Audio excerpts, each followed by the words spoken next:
Want quick access and updates to everything Clip? Here's how to add Clip School Memos to your home screen and start receiving notifications. Open the website in your browser by going to memo.clip.pt. Chrome or Safari work best here.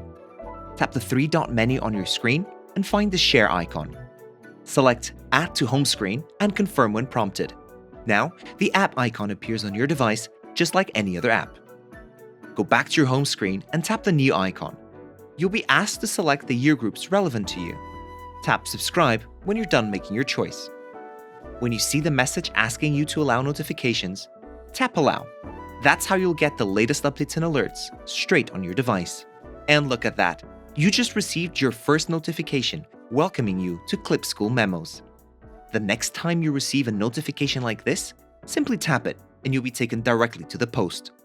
In the meantime, browse freely, filter by year group or category, and enter any post. To go back, swipe from the left or click the back button. It's that simple. You're all set. And if you have any questions, email academicservices@clip.pt.